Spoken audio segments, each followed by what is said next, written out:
That is the best way to start a Monday when your Monday's really a Tuesday because you decided to take the day off of work. And then that song should be in more movies. That's a great song. Well, and you wouldn't have, some of the curses other songs have gotten about this. If this song is in the movie, it's about Vietnam. Proud. Yes. Any CCR song, for instance. For example. This movie must be about Vietnam because CCR is in it. Yeah. Great. It's fun. It's got a little edge to it, and I'm all for it. All here for it, man. So we got some big stories in both sports and pop culture today, and we're going to start with South Bend, Indiana. Dateline, South Bend, Indiana. And let me go ahead and get all the things out before we let you to visit. I wouldn't want to live there. Well, most college towns, people don't. They move, they leave. There's enough people to keep the town going, of course. But look, yes, there was holding on that play. Who gives a shit? There's holding on every play. Calls are missed, and more often than not, they get balanced out.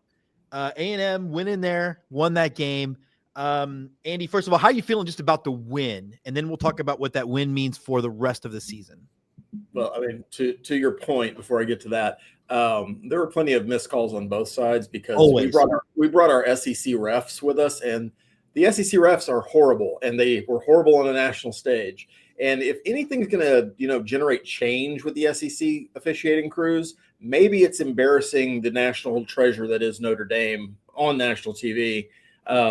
Maybe that'll get somebody in Birmingham to wake up and go, wow, we really need to improve this part of our product because it's really, really bad.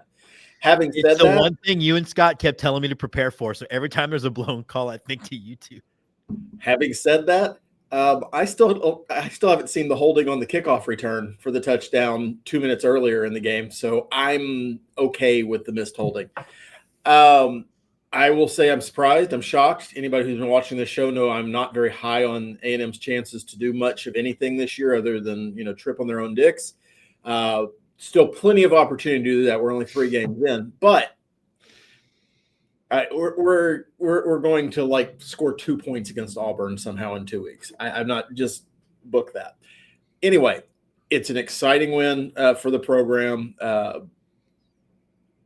Either somebody really oversold how good Notre Dame's defense was going to continue to be after Al Golden left, or somebody really underestimated A&M's passing offense because that was not the way you were going to be able to beat Notre Dame walking into this game. You weren't supposed to be able to pass on their man-to-man handling defense. Yeah. And A&M, we had a receiver put up 200 yards.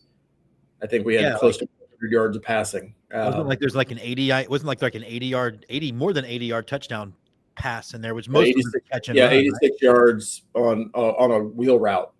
And for the A&M fans that are watching this, the wheel route has special pain for us because we couldn't defend it for like a decade. So scoring on it's neat. Yeah, it's fun. It's fun to be the other side for a minute.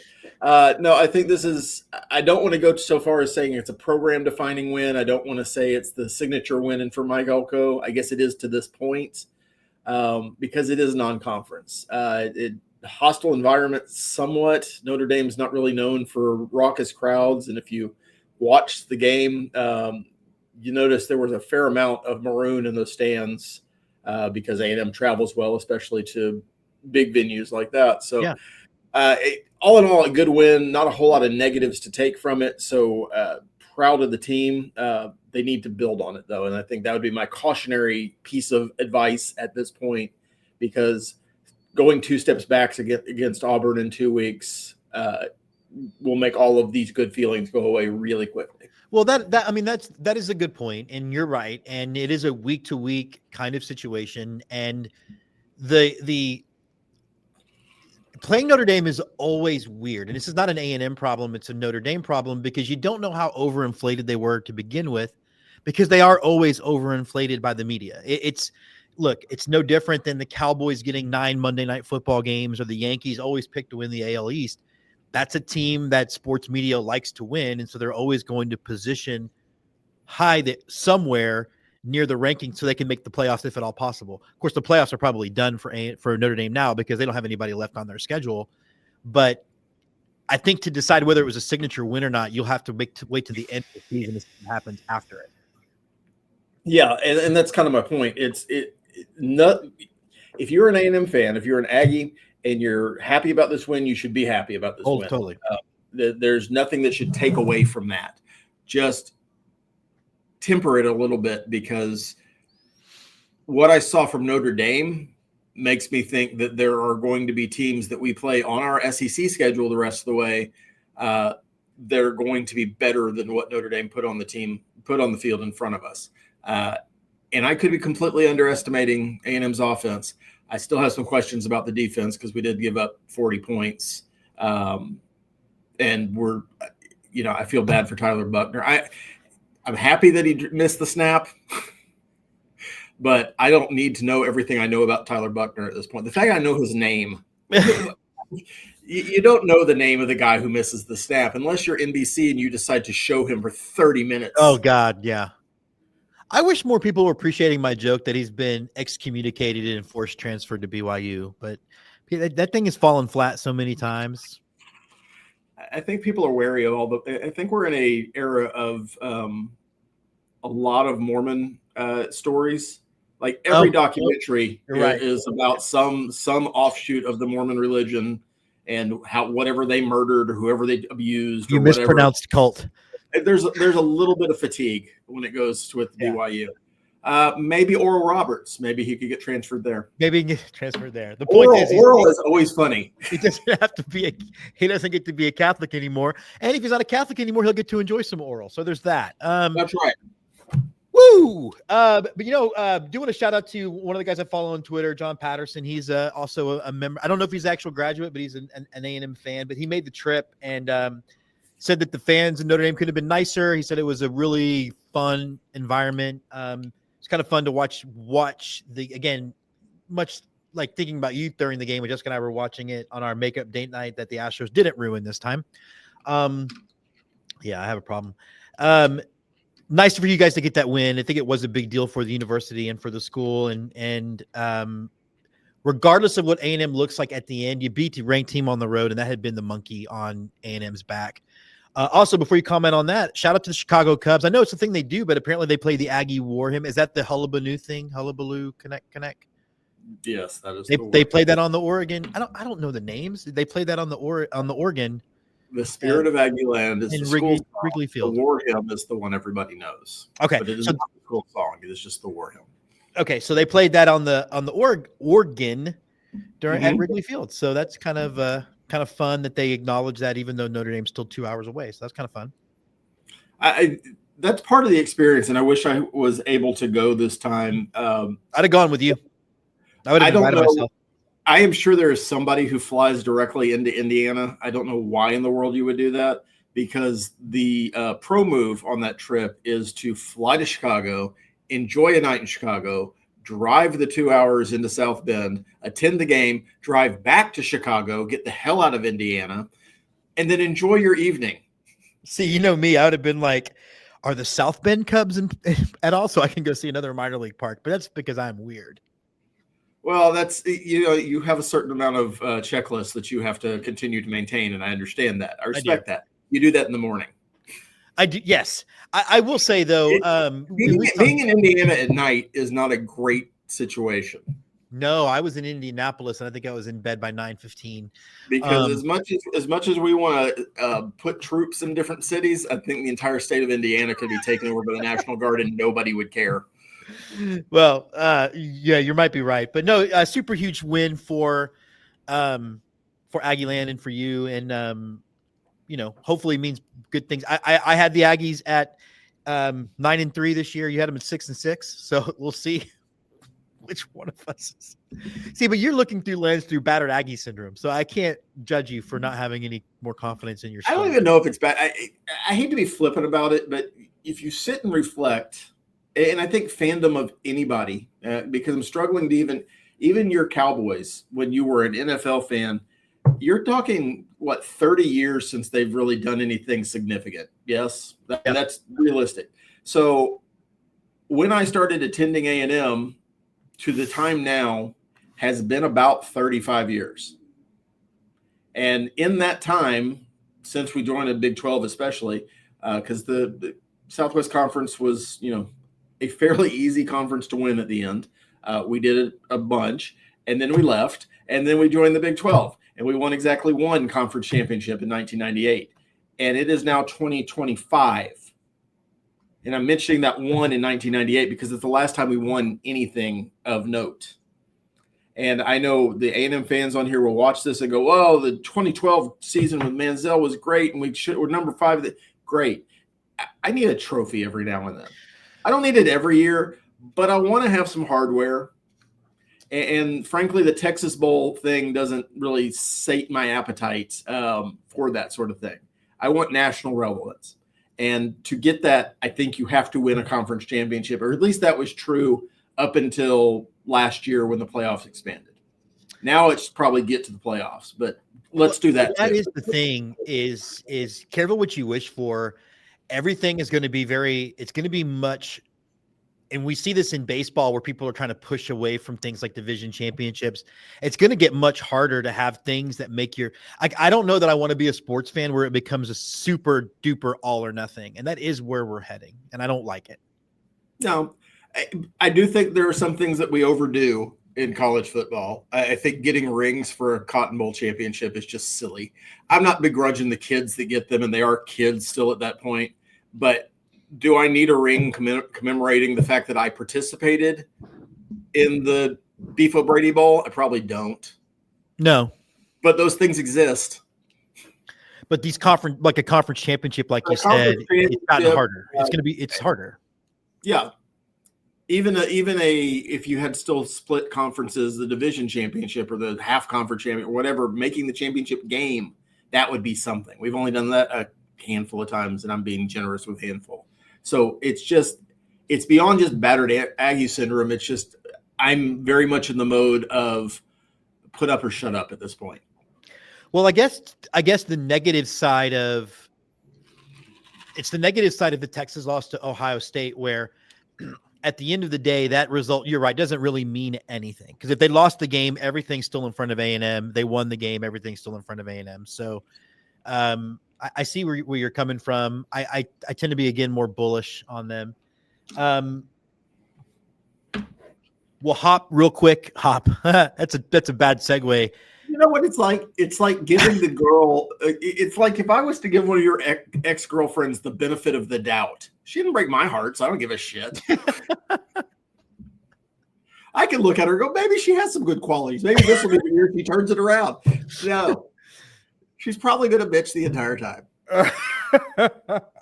Well, again, I say I still feel better about A&M's chances than you do, I guess. So you do. There's that. I'm okay with that. Where we are, but that's me. I'm a sunshine kind of guy, you know. Hey, prove me wrong, kid. Prove me wrong. Although I use the word hop as a segue. When I watched Yordan Alvarez's leg bend at a 90-degree angle yesterday, I certainly wasn't feeling very sunshiny. The idea that the Astros are calling it an ankle sprain, is there a grade 12 ankle sprain? Because that's what it looked like. So photographic evidence being what it is, yes, it looked bad, and I know the stills look horrible. I also know that his foot didn't stay that way, so it's not like it's a break or anything where the foot's just flopped off the side of his body. I don't think it's good. I would be very surprised if we see him again this year. It would have to be the best possible scenario, and even then, I think maybe in 2 weeks. Well, maybe in 2 weeks he's pitch hitting or DH, maybe. But in 2 weeks, we might be in a playoff series, or we might be packing up our locker room. I don't know yet. But it's just another blow to this team that can, as we talked about last time, it just can't afford any more blows, both from a personnel standpoint and just mentally. Every time you start, I mean, they've won 3 of 4. We asked them to win 3 of 4. They won 3 of 4. They picked up a game on the Rangers last night, so spread that lead a little bit. But it's all got this cloud over it now because we just lost the best hitter in our lineup again. Maybe we get Paredes back by the weekend, and maybe that fixes things a little bit. But we've yet to see this entire lineup performing together this year. And it's all due to injuries. And if it's a bad enough ankle injury, I mean, it might not be April that we see them. Yeah, I mean, that's the worst case scenario. I hope it's not that. We probably should expect that, knowing Yordan's history with injuries and rehabbing and how long all that seems to take. But if one of us is going to be sunshiny about this, the best case scenario is it's like a grade 1 sprain. He's out for 2 weeks. We don't have 2 weeks left in the season. Yeah, like to me, it's like, okay, you're available to pinch hit and you just run straight. Yeah, no turning. As soon as you get to first base, I don't care if you've got to double into the gap. You have a single, my friend, and we're bringing in a pinch runner. And maybe you talk through his translator and make sure he understands, hey, just hit the ball over the fence this time and you don't have to run. Well, and why aren't you sliding? I mean, how many times have we seen it, Andy, in your life of watching baseball, where you see somebody step on home plate, especially in a play that ended up being close, and you're like, oh my God, how did they not get injured? Like, I'm actually shocked this doesn't happen all the time. Yeah. It's the weird thing of physics and a heavy person. Yordan's a heavy man. It's all muscle, not calling him fat. But cleats and that piece of rubber that's kind of slick during the course of the game. Mm-hmm. You are surprised that it doesn't happen as much. Especially slick in the first inning of the game. Yeah. The Astros have had bad luck with base runners in their history, too. I get reminded of not this kind of injury, but Carlos Hernandez, who probably could have been an ace-level pitcher for us at one point and slid. This was back when we were in the National League and, pitchers batted, slid into second base and basically ruined his career. Yeah. So, some of us are a little bit touchy there, but it's another blow, and I just don't know how many more blows mentally this team can take. And it doesn't excuse any other stuff, and it shouldn't darken the Zach Cole story because it's been a great story for the past 4 games. He went 2 for 3 yesterday, getting inserted into the lineup. Joe Espada had a joke about, I'm such a good manager, I left him on the bench.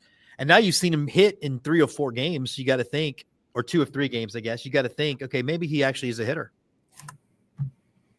Well, I mean, the book on him is not necessarily that he doesn't hit. It's that it's the lack of consistency. So he'll be really hot and then he'll disappear for a week, and then he'll go really hot and then disappear for a while. And he strikes out a lot, minor league wise. I think his rate, he got it down to 35% before he was called up. It was hovering around 41% for most of his minor league career, I believe, if I've read that correctly. So he's he's also old for his prospect age. He's 25. So it's a great story for right now. I don't know that he even has a place on the Astros 40-man next year because we're going to have a glut of outfielders at some point. But right now, he is our best hope. He might be our Obi-Wan Kenobi. We definitely need to make sure that we keep our expectations tempered for the young man, and hopefully he just stays hot for the next 10 games. I mean, I'd settle staying hot through Sunday. That'd be good. Yeah, stay hot through Sunday. Yeah, I mean, honestly, you win the series, you do you go a long way toward. I mean, I feel really confident still with the Astros doing both things.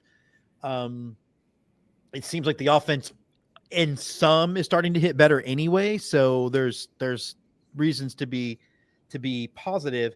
Let's talk a little Longhorn football then. Let me go ahead and give you kind of my take on what I rewatched the UTEP game, and I don't normally rewatch games. But I had texted you a little bit of this while I was watching it in live, and I was shocked at how very, particularly the first half, conservative and vanilla it was. At one point in time, Andy, the Longhorns ran out of the I formation and ran basically a dive 4 times in a row, and then they would pass the 5th time. We didn't see any of the, and this is for 2 games now. We have not seen any of the motion, the formations, any of the things that you're used to seeing out of Sark offense. And it wasn't until the second half that they started letting Arch Manning run the ball. And by the way, when he starts running the ball and getting knocked around a little bit, he's throwing the ball better. I definitely think something's off with Arch Manning, but I think as much as anything, there's a little bit of there's been a vanilla take to these particularly these last couple of games that I think has as much to do with the Longhorn struggling as anything. Yeah, if you could separate the Arch Manning piece for a minute, and I think that's important to do, even though it's difficult to do. It's very clear from watching at least the last two games, and maybe not so much with Ohio State, that Sark spent most of the UTEP game trying to establish the run and getting his offensive line to start playing a cohesive run blocking scheme. It's not sexy. It probably should be more successful with the level of talent they had versus the level of the opponent they were playing. But it's very clear that, and I've used the term toying with his food, there was not a serious effort to have sustained offensive drives the way you would in a conference game, for instance. And maybe Sark believes that the team can turn it on when you get to conference games in 2 weeks against Florida. Or who's your first one, Florida? It's Florida, who thankfully is a very bad Florida team, it turns out. Yeah. But and maybe they can, and maybe it's just, and maybe Arch is right when he talks about, I just need to play my game and we're fine and don't worry about it. But again, taking Arch aside, the inability to establish a run game against the level of opponents you've had for the 2 weeks is more concerning to me if I were a Longhorn fan than Arch's misfires. Because I think, like any quarterback, Arch is going to get hot and he'll be fine. Is there something wrong? Yeah, I'll put a pin in that for just a second. The bigger question is, why is your offense not functioning even base level responsibilities for most of the time? And if that's play calling because you're really clearly trying to work on something, which I think was most of the game against UTEP, it's understandable. Doesn't look good. Doesn't make you feel necessarily great, but there's very little consequence to it. There's never any danger of y'all losing the game. Now, put Arch back into it. Arch has a problem right now, footwork-wise, hitting receivers, body language. I mean, the whole thing is something's off. I don't think he's hurt necessarily, and I don't think Sark has any need to hide that if he's nursing a shoulder injury. If he was truly hurt, I don't think they play him in these games. Yeah. Because Ewers has been hurt, and you've seen the backup. And it's not like Sark has this thing where I'm just going to go with my number one guy and that's going to be it. But until Texas can firmly establish a run game, I don't think Arch can be as effective as he needs to be for the offense to run. And I think that's part of what you saw against UTEP. And then, and forgive me, whoever you played before UTEP, is this idea that we need to figure out how to run block so everything else will work. But I think you'll see a little bit different against Sam Houston, and I would assume by the time you get 2 weeks from now playing Florida in the swamp, you're going to see a different offensive package being rolled out. Now, it'll be interesting to see how rusty that looks. That's my big concern, because there is a part of me that's like, Sark set all the expectations for losing to Ohio State before the game started by saying things like a national champion in 2025 is not going to go undefeated. You should expect to see champions that have one, maybe two losses. And then even in that game, everything looked a little basic. My hope is that he's not doing this thing where he's not trying to provide tape for the opposition in the SEC until as late as possible, but then you end up fucking around and finding out, and then you can't execute what your actual offense is. And I have a feeling that's something that could be occurring. I hate that philosophy. And I think it's part of the reason that I appreciated the late, great former coach of Texas Tech, because he only ran 2 plays, and there was no, I think 3 plays were a couple of route trees, but there was no hiding the offense. This is what we're going to do, and we're going to do it with a level of excellence because we're going to do it until we can't do it differently. And it's all they ran, and there was no hiding, but they were really, really efficient with what they did. I think coaches sometimes get in their heads about this chess match of, well, if I keep this thing in my back pocket, nobody will possibly be prepared for it. There are only so many things you can do on a football field. And I think at this point in the year of our Lord 2025, I don't know that there's anything offensively you could do that somebody hasn't seen before. Maybe play to play, but not over the course of a game. And so I would question if he's doing that. What's the benefit? You're hiding till Florida, and then okay, well, great. Now you've got 7 more games where everybody's seen everything. Yeah, I mean, I hope that's not the I case, and I don't agree with the strategy if it is. Yeah, I mean, I would think that it would be better to continue to work and execute at a high level against all of your opponents. But I'm not a highly paid college football coach, Yeah. so what do I know? But I it mean, feels when was the like last time you saw I formation ever in your life? well, A&M ran off a wing tee at one point on Saturday. We ran a reverse wishbone. It was pretty sweet. I was into it. But yeah. Well, I do want to wrap the show up with a little bit of sadness, pop culture. We lost the great Robert Redford, like as I was pulling into the parking lot. Robert Redford, of course, incredible actor, director, very much independent film doesn't exist today without him. He was a champion of independent film, not just with Sundance and what really isn't, that's not even independent film anymore. That's independent film if you can afford Steve Carell. But he was a champion for all of it. He helped bring about Slam Dance as well, which is the true indie alternative to Sundance. So, yeah, man, it's just lived a long life, lived a good life, but definitely sad to see him that he's gone. Yeah, I think that when the discussion happens about great American actors, he's overlooked a lot just because he hasn't been in the public eye for the last several years. I mean, I think the last time he hit the pop culture radar for real was when he was in one of the Avengers movies. Yeah, Winter Soldier. I'm sorry, Winter Soldier. And I guess he did a cameo in Endgame. Yes, he did. Yeah. But it doesn't, that's not, if that's your exposure to him, I would highly recommend going and looking at things like All the President's Men, Fantastic. and Butch Cassidy and Sundance Kid and The Sting. I mean, and I was just randomly watching Sneakers this weekend, which is a very underrated movie from 1992. He does a masterful performance in it. He's always there was a masterful performance in everything that he did. Underrated is A Spy Game with him and Brad Pitt. Yeah. And I think I've heard that reference before that, well, he was his era as Brad Pitt, except Brad Pitt does a movie and you're going to see Brad Pitt be in the movie. So F1, I think, was a great movie, but I wanted to go see Brad Pitt drive an F1 car. So that's what you got to see because that is Brad Pitt's range, more or less. Robert Redford was the heartthrob that Brad Pitt was at one point in his career, but his range, his ability to act, his ability to emote, his ability to evoke emotion from you as an audience and get you to feel what his character was feeling was so far beyond 90% of what we see in film today. And that's not me being of things were better when I was a boy kind of stuff, but Robert Redford should be, if you're doing a Rushmore of American actors, especially American male actors, he's got to be in that conversation. He even talked in an interview about how he hated the fact that he was pigeonholed as being handsome. Boy, I could tell you the nickel for all the times that was my problem. Well, you'd have all those bruises from all those nickels. All those nickels.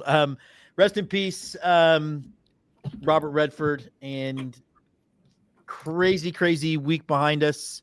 Well, and I think one of his more famous quotes kind of applies today. And then I walked down the street, people would look at me and said, "There goes the best there ever was." That's right. That's us in so many ways. All right, we'll be back on Friday. Hopefully talk about the Astros taking 2 more from the Rangers and then previewing some more Aggie. And the Aggies have a game this weekend, or are they off? We are on a bye week. All right. Well, goodbye. Well, the problem is I'm sure there will be some conservative folks protesting because they heard the word bye, and it's just now all of a sudden our show's canceled. Exactly. And then I've just found out I'm going to get fired because that's the media landscape that we live in today.